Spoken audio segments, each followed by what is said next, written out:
President Trump says it's time to get busy, proposes baby bucks, but will they be big enough as population collapse nears? Hello, this is Robert Romano, Executive Director with Americans for Limited Government and Americans for Limited Government Foundation. Hit that subscribe button. Today, we're going to be talking about a proposal by President Donald Trump. We're seeing countries do this around the world as fertility has been declining for decades since the advent of birth control and then the approval by the FDA in 1960. Fertility has gone from about 3.6 births per woman down to just 1.6 today. And so it's just a dramatic decline. We're not doing population replacement. You can see numbers even lower in Asia, Japan, Korea is below 1 baby per woman. And you basically get to a situation where the population will collapse. You also have far fewer taxpayers to take care of the aging population. So things like Social Security and Medicare are definitely in danger as a result of this. You look at the national debt, $36 trillion. You know, if we had just kept on having babies at the same clip as we were back in the 1960s, you know, the budget would be more than balanced right now. And you wouldn't have the financial collapse that is now threatening not just the United States, but I think much of the advanced economies around the world right now. And so I wanted to talk about my piece from today. President Trump says it's time to get busy. He did a speech last month for Women's History Month, stating he will be known as the fertilization president. Now, I don't think he means to do it himself, but I'm asking the question, will the baby bonuses now being considered be enough? But first, I wanted you to hear from President Trump himself. He's talking about the budget reconciliation bill, and it looks like maybe these baby bonuses or baby bucks will be included in the budget reconciliation bill. Let's take a listen to what he had to say. Now we need Congress to pass the largest tax cuts in American history, and Mike is going to get that. And I think we can finally say one big, beautiful bill, because everybody's there. I spoke with John Thune, is doing a terrific job also, and the senators, and we want one big, beautiful bill. Just put it all in that bill, and we'll figure a way to have it passed, right? We'll figure a way. But we have, it'll be the largest tax cuts in American history. When you add that onto the fact that if they don't pass this, you will have the largest tax increase by far, because the tax increase that I passed 5 years ago, the biggest in history, bigger than the Reagan tax cuts, what happens is that jumps back to where they used to be. So if you add that onto the other normal tax increases that the Democrats want to give, this would be the largest tax increase in history by 58% or more, I guess, but 58%. And I don't know how anybody can vote for a Democrat, but I know one thing, that I believe the Democrats are going to be forced to help vote for this bill. And then we have the very important continuation of debt. I don't call it a debt increase, because we're not looking to increase. We want to just continue that line. And we should call it, I think from now on, Mike, we're going to call it the continuation, because that's what it is. That was thrown into our lap unnecessarily, but we have it, and it's fine that we have it. But I think we're going to get tremendous support even from Democrats, because otherwise they're voting for the biggest tax increase in history by far, by I think 38 points. And I don't think they're going to want to do that. So Mike, I hear you're doing great on it. And we're going to have tremendous goodies in the bag for women too. The women, between the fertilization and all of the other things that we're talking about, it's going to be great. We're joined today, fertilization. I'm still very proud of it. I don't care. I'll be known as the fertilization president. That's okay. That's not bad. That's not bad. I've been called much worse. Actually, I like it, right? I like it. Thank you. So President Trump, he won't mind being known as the fertilization president. And so he's actually spoken about this before. This was President Trump at CPAC in 2023, proposing what he calls baby bonuses. Take a listen to this. We will support baby boomers and we will support baby bonuses for a new baby boom. How does that sound? That sounds pretty. I want a baby boom. Oh, you men are so lucky out there. You're so lucky. You are so lucky, men. Our country will shine, thrive, and prosper like never before. All of this. So he kind of cuts out of there, but he's proposing some form of subsidy for babies in the United States. Now, I also wanted you to hear one more clip. This is Elon Musk. This is one of his, I think, one of the issues that kind of compels him to, pursue public life now beyond merely being a tech entrepreneur, with Tesla, electric vehicles, SpaceX, trying to get to Mars, running X, trying to save free speech on the internet. Population collapse is one of his most foremost concerns. Here he is on the Lex Friedman broadcast. I recommend the Lex Friedman broadcast. I think it's very informative and you can learn a lot. But here's Elon Musk talking to Lex Friedman on this. Take a listen. What do you think it takes for the American empire to not collapse in the near-term future, in the next 100 years, to continue flourishing?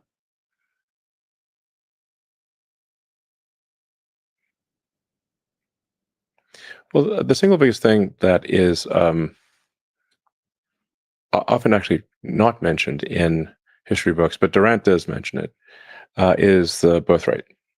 So, perhaps to some a counterintuitive thing happens when civilizations become are winning for too long. That the birth rate declines. It can often decline quite rapidly. We're seeing that throughout the world today. Currently, South Korea is I think maybe the lowest fertility rate, but there are many others that are close to it. It's 0.8, I think. If the birth rate doesn't decline further, South Korea will lose roughly 60% of its population. But every year that birth rate is dropping, and this is true through most of the world. I don't mean to single out South Korea. It's been happening throughout the world. So as soon as any given civilization reaches a level of prosperity, the birth rate drops. And now you can go and look at the same thing happening in ancient Rome. So Julius Caesar took note of this, I think, around 50-ish BC, and tried to pass, I don't know if he was successful, tried to pass a law to give an incentive for any Roman citizen that would have a third child. And I think Augustus was able to, well, he was, the dictator, so this Senate was just for show. I think he did pass a tax incentive for Roman citizens to have a third child, but those efforts were unsuccessful. Rome fell because the Romans stopped making Romans. That's actually the fundamental issue. And there were other things. There was they had quite a series of malaria epidemics and plagues and whatnot. But they had those before. It's just that the birth rate was far lower than the death rate. It really is that simple. Well, I'm saying that's more people. That's required at a fundamental level. If a civilization does not at least maintain its numbers, it will disappear. So perhaps the amount of compute that the biological computer allocates to sex is justified. In fact, we should probably increase it. Well, I mean, there's this hedonistic sex, which is, that's neither here nor there. Yeah. It's not productive. It doesn't produce kids. Well, what matters? I mean, Durant makes this very clear because he's looked at one civilization after another, and they all went through the same cycle. When the civilization was under stress, the birth rate was high. But as soon as there were no external enemies, or they had a extended period of prosperity, the birth rate inevitably dropped every time. I don't believe there's a single exception. So that's the foundation of it. You need to have people. Yeah. I mean, it's at a base level. Yeah. No humans, no humanity. And then there's other things like, human freedoms, and just giving people the freedom to build stuff. Yeah, absolutely. But at a basic level, if you do not at least maintain your numbers, if you're below replacement rate and that trend continues, you will eventually disappear. This is elementary. Now, then, obviously, you also want to try to avoid like massive wars. If there's a global thermonuclear war, probably we're all toast. Radioactive toast. so we want to try to avoid those things. Then there are there's a thing that happens over time with any given civilization, which is that the laws and regulations accumulate, and if there's not some forcing function like a war to clean up the accumulation of laws and regulations, eventually everything becomes legal, and that's like the hardening of the arteries. Or a way to think of it is like being tied down by a million little strings, like Gulliver. You can't move. All right. And so that was Elon Musk talking about the possibility of population collapse, and that what happens generally in societies is as they become more advanced and more successful, that populations tend to decline, fertility tends to go down, and eventually great civilizations will tend to fall. And we're probably on that trajectory right now. If you look at the fertility rate, as I was mentioning, back in 1960, when birth control was approved by the FDA, it was 3.65 births per woman, and now it's all the way down to 1.61 in 2023. And that's the lowest it has ever been on record. And I foresee that will likely continue to drop. So let's jump into my piece now. Where we're talking about what potential subsidies or incentives would be necessary in order to help boost fertility. What changes are needed? Now, speaking at the Women's History Month event in Washington, D.C. on March 26, Trump stated that in the budget reconciliation bill that the House and Senate are working on, there will be incentives to boost fertility. He says there's some goodies in the bag for women between the fertilization and all the other things. And he says he would be proud to be known as the fertilization president. Quote, I like it. While the president didn't provide specifics, the New York Times' Carolyn Kitchener reported on April 21 that the White House and Congress are considering a number of proposals to potentially bring up the birth rate. White House assesses ways to persuade women to have more children. Baby bonuses and menstrual cycle classes are among the ideas pitched to Trump aides as they consider plans to try boosting the birth rate. So here's the story. The White House has been hearing out a chorus of ideas in recent weeks for persuading Americans to get married and have more children. An early sign that the Trump administration will embrace a new cultural agenda pushed by many of its allies on the right to reverse the declining birth rates and push conservative family values. One proposal shared with aides would reserve 30% of scholarships for the Fulbright program, the prestigious government-backed international fellowship for applicants who are married or have children. Another would give $5,000 cash baby bonus to every American after delivery. A third calls on the government to fund programs to educate women on their menstrual cycles, in part so they can better understand when they are ovulating and able to conceive. Those ideas and others are emerging from a movement concerned with declining birth rates that has been gaining steam for years and now finally has allies in the U.S. administration, including Vice President J.D. Vance, he speaks a lot about this, and Elon Musk. Policy experts and advocates of boosting the birth rate have been meeting with White House aides, sometimes handing over written proposals on ways to help or convince women to have more babies, according to 4 people who have been part of the meetings who spoke on the condition of anonymity to discuss private conversations. So there you have it. The White House is pushing for more babies. We saw President Trump speaking about that at CPAC in 2023.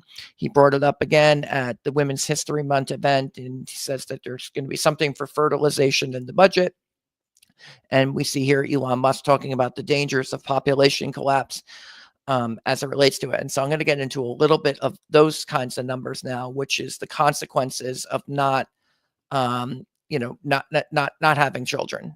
President Trump, I think, is going to have his work cut out for him to try to include this in the budget, though, because to make an incentive that actually makes sense could be it could be very expensive. Now, since, again, birth control was approved by the FDA in 1960, when there were 3.65 births per woman, the U.S. has not been replacing its population. The latest birth rate numbers from the Centers for Disease Control, and here is, I guess we'll get another number out fairly shortly for provisional data for 2024. But as of 2023, it was 1.61 births per woman. The lowest ever on record. In the meantime, almost 1 million Americans over the age of 65 without a disability are leaving the labor force every year, and now total 33.2 million. So this is baby boomers leaving the labor force. Not in labor force. This is Bureau of Labor Statistics data. So you have how many people are not in the labor force, 65 years and over, without a disability. And the larger this number gets, this is basically your retirement rate. So back in 2008, it was 19 million. Now it's 33 million in 2025. So at about a pace of about 900,000 to a million per year, you're seeing that many people retire. And so but the population isn't growing that fast. And also there's 27.6 million 55 to 64-year-olds in the labor force right now. Here's that number, 55 to 64 labor force levels. So these are people who are not yet retired, but soon will be. And, over the next 10 years, just that's how many you're going to add another 27.3 million to the Social Security and Medicare rolls. Right now it's at 33 million. So you'll be punching up well over 50 million people are going to be on Social Security and Medicare in just a decade. That's just baked into the cake. There's nothing you can do about it. And you listening to this program, you might be amongst that population if you are not already. Rest assured, the American people are going to keep working. We're going to keep paying taxes. The economy will keep growing, and Congress will likely do what it takes to ensure that Social Security and Medicare benefits continue going out to the American people that they paid for, quite honestly. I don't think anyone's expecting it to go away. So it's just going to be very expensive to maintain those benefits because we don't have enough taxpayers in our current tax pool. Now, as a result, and the number of people leaving the labor force over the next decade will only be accelerating. As a result, the Bureau of Labor Statistics it released its latest data on job openings for the month of March, and it showed 7.56 million job openings nationwide. But this is more than the number of people unemployed, which stands at 7 million. So here is job openings. So this is how many people are looking for work, or I'm sorry, this is how many that employers are looking for people to be hired. And in February 2024, it was 8.4 million. It's gone down quite a bit. It used to be 12 million just a few years ago. So just to give you an idea of how much it's dropped, that tends to happen during recessions, which we could be in right now. As of January 2025, it's down to 7.7 million. But that's still more than the amount of people who are unemployed, which is right now 7 million to March 2025. It got as high as over 20, March 2020, February, April, 23 million unemployed peaked at in April of 2020. So now it's all the way down to 7 million. Obviously, we're not in the economic lockdowns anymore. But this ratio of the unemployment level to job openings has been below 1 It started to go below 1 in 2018. So you have more job openings than people who can fill the jobs, possibly. That's the definition of labor shortages. And so that persists all the way until the COVID pandemic. You get a recession, and then it starts again in May of 2021, and it's been below there have been more job openings, twice as many by April of 2022. 0.5 people could fill the jobs that were available. There were 12 million jobs available, but only 6 million people could fill them, or something like that. 0.5. And so when you have labor shortages like this, you're not going to be able to grow the economy the way you would be expecting or hoping. So what ends up happening is the businesses eventually give up looking to expand, and then you kind of have stagnation as a result of that. In fact, the ratio of unemployed to job openings was less than 1 from January 2018 through February 2020, was interrupted by the short but steep COVID recession of 2020, then persisted again from May 2021 through the present. The growing labor shortages unquestionably are a result of the population decline. Since January 2021, the U.S. population has grown by 9.5 million, according to data compiled by the Bureau of Economic Analysis. Of that, 7.3 million have been an increase in the foreign-born population over the age of 16. The implication is that the native-born population has been only growing by about 500,000 a year. That once the baby boomers sadly begin passing away en masse, it will begin falling the overall population, perhaps forever. Do you ever come out of the population decline and collapse that could result in global catastrophe that Elon Musk is warning about? Maybe the population just keeps going down forever until you get to zero, you go extinct. Now, according to data from the Bureau of Labor Statistics, one of the reasons we're seeing the population decline is because of the expansion of women into the labor force and also college education. So you have deferred decisions for marriage and having children as a result to, graduating high school. You go to college for 4 years. Some go on to get master's degrees and PhDs. Then they begin their careers. Before you know it, they're 30 plus years old and they haven't settled down. They're still dating, or they certainly haven't had kids. And so women are deferring marriage, they're deferring having children, and this is resulting in population decline, fertility being below that of 2 babies per woman. All you needed was birth control. So once the technology is available, you can have women going to college en masse, and then until everyone starts deciding, we don't need to have kids, until you realize that you really do need to have kids. By then, everyone might be too old to have kids, and you'll say, oh, wow, who's going to take care of all these old people?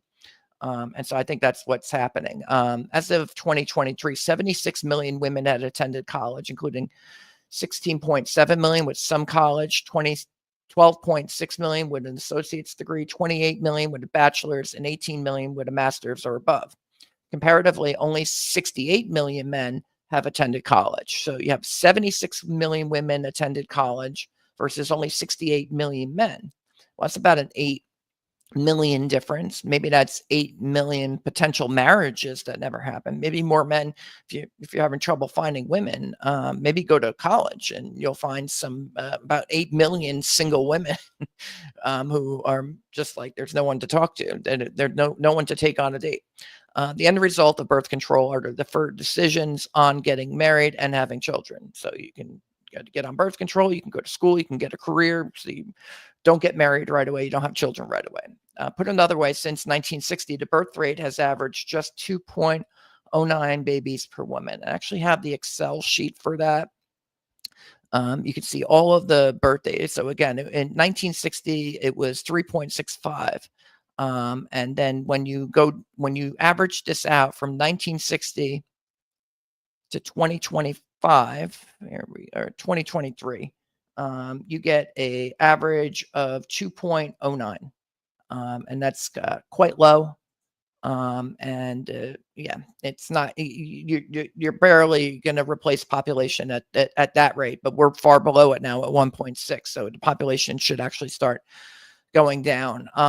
And with just 211.8 million 16 to 64-year-olds, that is the population born after 1960, and about 202 million being native born. So migrationpolicy.org frequently requested statistics on immigrants and immigration in the United States finds that about 18% of the population is over the age of 65, and that's going to include those who are approximately 18% of those who are foreign born or US born are 65 years and older. So if you take the 50 million foreign born people above the age of 16 in the United States, about 9 million of them are over the age of 65. And that's going to keep on getting bigger too. So you're going to have, just because you have immigration, if the average age of the immigrant is 45 years old, well, within 15, 20 years, they're going to be retiring too. So you only exacerbate the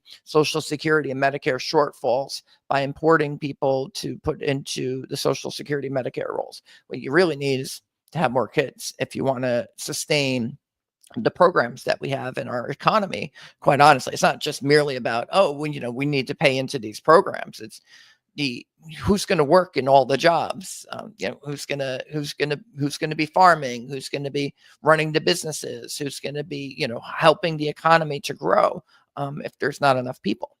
Now, if the population rate had remained at 3.65 births per woman, the native-born working age population today might be more like 369 million. Now, I cheated for this. I actually asked Grok this question because it's very difficult to quantify. So why not ask us an artificial intelligence supercomputer, say, what would the population be today? And it goes through all these complex formulas. And this is beyond my capability. So it's just like, give me an estimate. And they say, all right, 369 million. Considering the direct exponential model from 1960 aligns with stable population assumptions over 63 years, and given the consistency around 368 to 369 million, we adopt a slightly higher estimate for simplicity. The native-born working age population in 2023 would be 369 million if the fertility rate had remained 3.65 babies per woman since 1960. Obviously, it did not, but we're only at 202 million native-born Americans above from 16 to 64. But it could be 369 million. So that's about 167 million Americans who are missing right now. They could be here right now. We could have a much larger country. We could have a much larger economy, but we don't, because we did birth control, just like all the other countries around the world that are seeing declining fertility right now. We said, oh, everyone should go to college. And then everyone's going to college and they're not, settling down and having kids start working right away. Instead, they go pursue a career and, go study, then pursue a career. And next thing you know, you're not. I went to college. I didn't get married until I was 36 years old. It should have been more like 26. But it is what it is.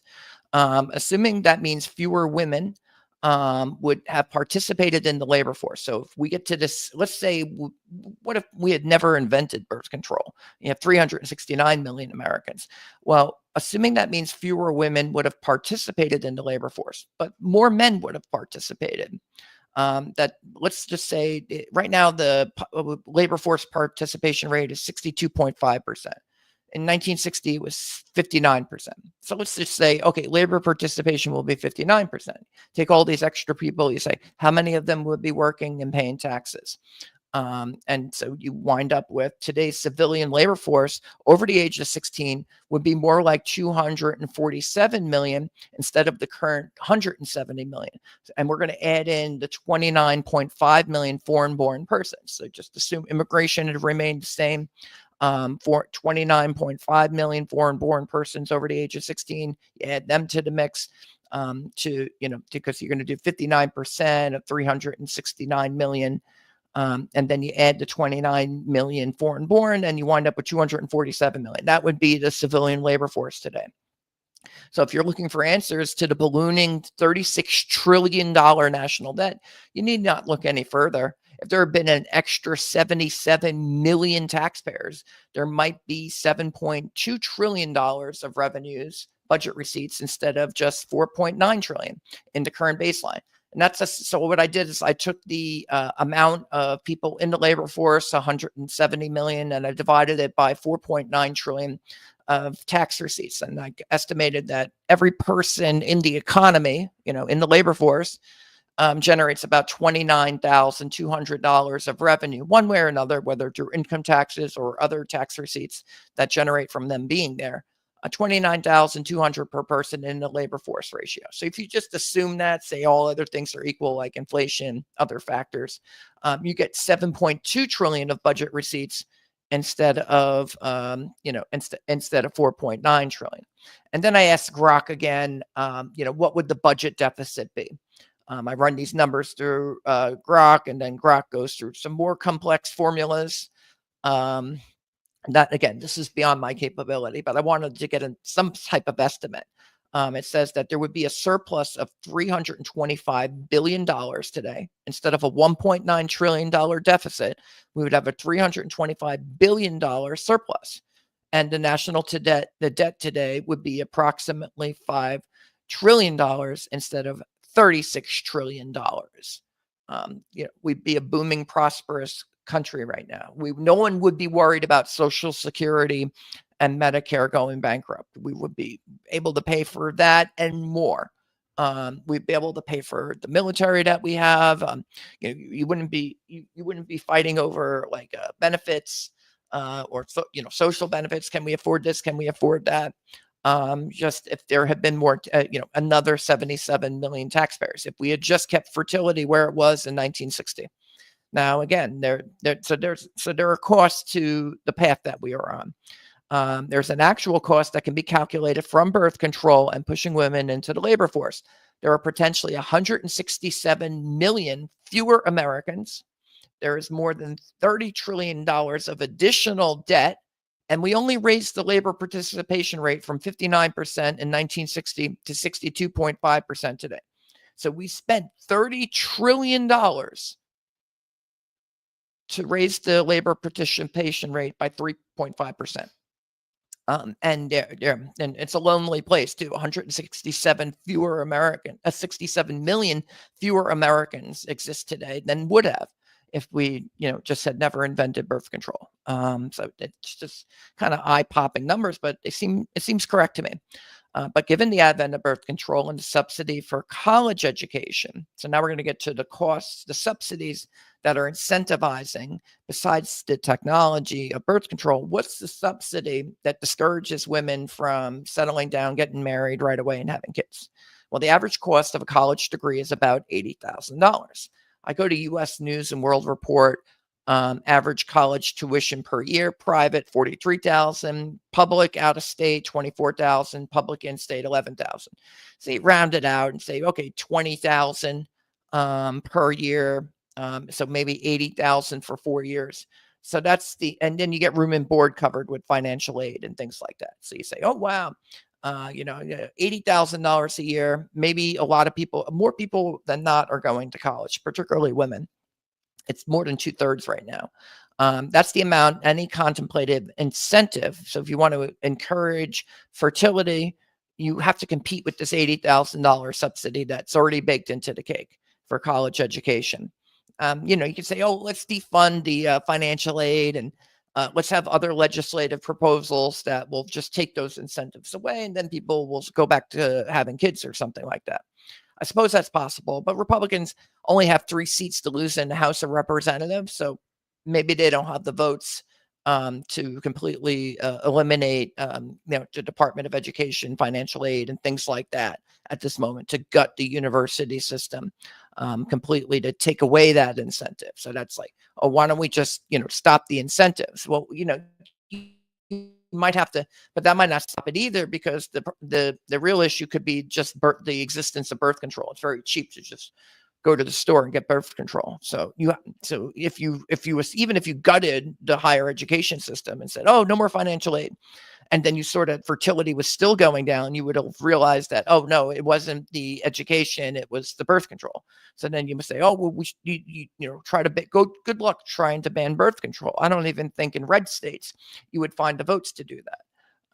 It would be very difficult. And so you think about ways that are just changing the cultural changes that could potentially have a huge impact if they were long lasting. But whatever you do has to be politically sustainable. And so maybe it's not politically sustainable to try to ban birth control or to tell people they shouldn't go to college. Instead, you can compete with this number, this $80,000 number.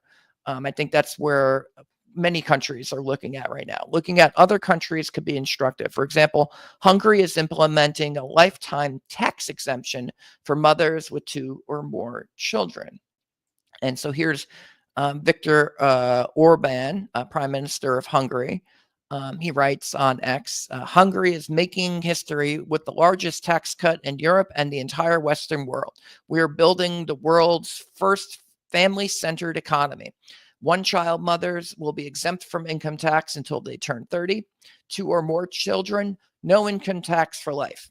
Securing the future of Hungarian families for decades to come. Okay, so here's a proposal for lifetime income tax exemption for mothers.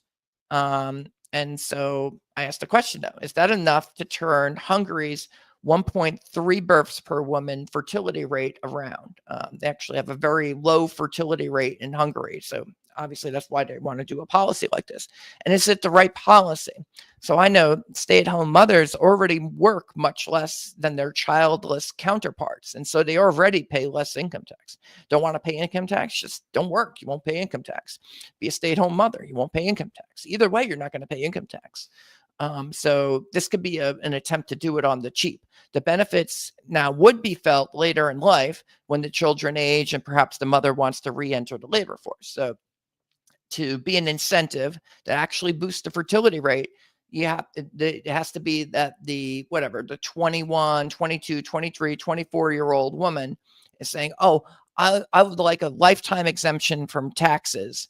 Therefore, I'll be a mother and I'll stay at home. And and everyone's going to be like, oh, I don't want to pay income tax. But they wouldn't have been paying income tax anyways if they were a stay-at-home mother. If you don't have income, you don't have an income tax. So the husband will be out working. Does he get the exemption? Maybe that would be more of a incentive. But just doing it for the mothers, I don't know if it's enough of an incentive. Just saying, hear me out here. So an alternative approach might be to front load tax credits into a child's earlier preschool years. For example, here's a spitballing back of the envelope.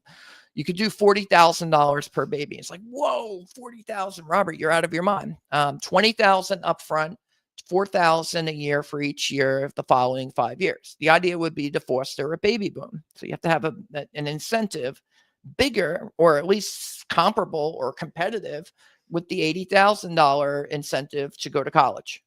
Women have to choose. Do I want to go to college? Oh, well, I get $80,000, but it's debt.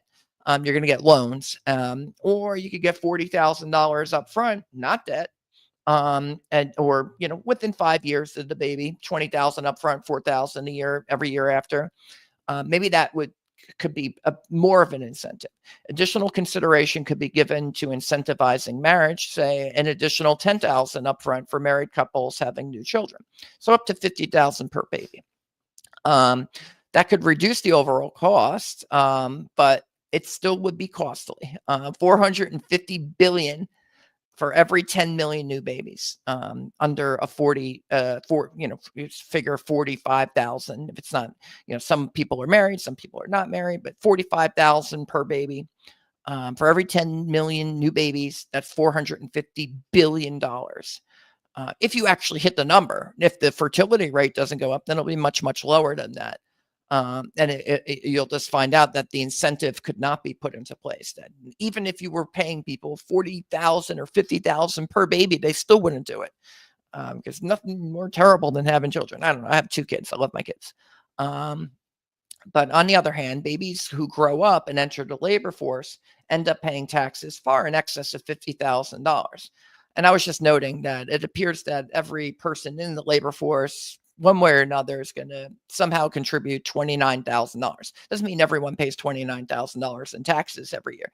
I'm just saying that just having them in the economy as a customer, as both someone who's paying taxes, but they're they're purchasing products and they're participating in the economy. So there's a certain level of corporate taxation that comes in, and other factors that just result in capital gains, people participating in capital markets. So there's a particular amount of revenue that comes just from having a person be in the labor force. Seems to be about 29,000 per person. So within 2 years, I think having those, the extra person in the labor force. So within 16 years, you're going to have these extra people in the economy. I think it'll generate more than the receipts. Taxes generated will be far in excess of the 40,000 per baby or 50,000 if you had a married couple. I think this program would more than pay for itself. I think the math works out on that. So whereas some of the other subsidies that we're seeing proposed in the New York Times story, for example, a $5,000 cash baby bonus. So you tell a woman, oh, we'll give you $5,000 if you deliver a new baby, and for every new baby. Now, maybe some would say, wow, I can do 5,000 a year. And so I'll have year 1, year 2, year 3, year 4. I'll have 4 babies. I'll have $20,000. But you have to compare that to what you're competing with, $80,000 for college, and you get a career, or $5,000 once. Now that might cover baby clothes, diapers, and food for a year. Now, and then you potentially struggle financially. We have a high cost of living in the United States to take care of the child after that. So if you're the woman, do you choose $80,000 for college, even if it's loans, and you get a career, get a better job, bigger house, but smaller family? You might not have as many kids or any kids at all. With the fertility rate dropping the way it is, you could be down to where half of women just don't have kids. Like you're more than half of women not having kids in places like South Korea. And so I just look overseas, look to Europe, look to Asia, and you'll see what the future is. And the future is women are not having children, and they're going to have far fewer children in the United States if something is not done to change the calculus. So I don't know if $5,000 is enough to compete to incentivize having children. To 80,000 for college and a career. Because it's like, oh, would you want to go through the trouble of raising a family, or would you like to have an exciting career and learn things? And a lot of people might be like, oh, I'd rather have a career and learn things. I don't have kids later. And then half of them don't. Maybe they think, oh, maybe I will one day. Maybe they get to 45 years old and they just regret it. And they say, oh, I should have gotten married, should have had kids. But by then it's too late. You have an aging population, and you have population collapse, which Elon Musk is warning about. And we get to the close here. If the fertility rate gets back above 2 babies per woman, then the policy was successful. Whatever you settle on, could be lifetime tax exemptions for women who have children. It could be $5,000 per baby. It could be the Romano plan of $40,000 per baby, $50,000 if you're married. What's the incentive, and how much do you have to increase it? You won't know right away what the right policy was. This is all perspective.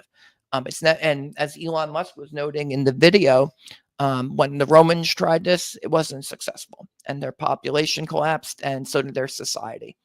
And so great societies can fall, and that could be where we are right now. We are on the verge of the collapse of civilization as you know it, because we didn't have enough kids. So if you do get back above 2 babies per woman, then the policy was successful. If it doesn't, then the incentive was not big enough. That is, if you try to do it on the cheap, it might not work. And then you must just end up subsidizing babies who would have been born anyway. So you could say $5,000 per baby. But there's no additional fertility. So you end up just spitting out billions of dollars a year for babies who would have been born anyways. That doesn't actually boost the fertility rate. So if you're going to do this, you want to boost fertility, maybe you have to go big. You have to go real big. And it might be beyond what you can afford to do in the context of a budget reconciliation bill, because those have to be deficit neutral to get around the under the Byrd rule in the Senate. So this could be cost prohibitive to actually get a subsidy big enough. So then you'll just settle on, well, make it as big as you can, but it's not that big at all, and it doesn't move the fertility rate. And then you're stuck with population collapse. Unfortunately, with a prospective policy such as this, you won't know it's working until a few years in. This is Robert Romano, Executive Director with Americans for Limited Government and Americans for Limited Government Foundation. Hit that subscribe button, ring the bell for notifications, and have a good day. First, we'll go to the chat. We got one chat here from Mark Stevens. Is this to counter the pushing of sterilization jabs? No. Just talking about the dangers of population collapse and what that could mean for America and, advanced economies around the world.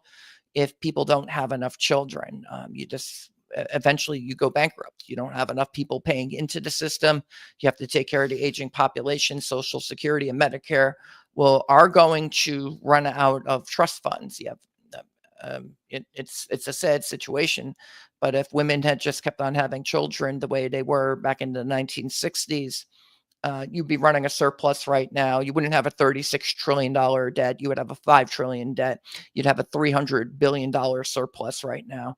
And that, those are the estimates that I calculated today. Anyways, this is Robert Romano, Executive Director with Americans for Limited Government and Americans for Limited Government Foundation. Hit that subscribe button, ring the bell for notifications, and get busy. Have a good day.